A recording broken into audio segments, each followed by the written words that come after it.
पुन्हा एकदा स्वागत करतो तुमच्या सर्वांचं मी लॉची ABCD या चॅनलवर। तर या व्हिडिओमध्ये आपण बघणार आहोत की पासपोर्ट आणि व्हिसा या दोन गोष्टींमध्ये डिफरन्स काय असतो किंवा या गोष्टी कोणत्या प्रकारे वेगळ्या असतात।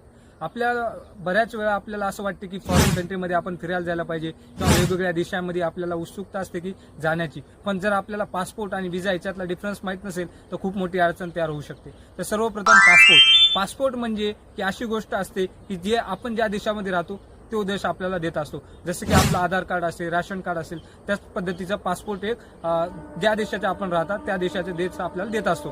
त्याचबरोबर व्हिसा नेमकं काय असते बरं? व्हिसा हा आपण ज्या देशामध्ये जात आहात त्या देशातले जे तो जो देश आहे ज्या देशात आपण जात आहोत तो देश आपल्याला व्हिसा देतो की तुम्ही आमच्या देशात येऊ शकता, यासाठी आपल्याला व्हिसा दिला जात असतो। तर अशा प्रकारे पासपोर्ट आणि व्हिसा हे दोन गोष्टी वेगवेगळ्या होत्या आणि त्या आपण विस्तारितपणे समजून घेतलेल्या आहेत। तर धन्यवाद मित्रांनो।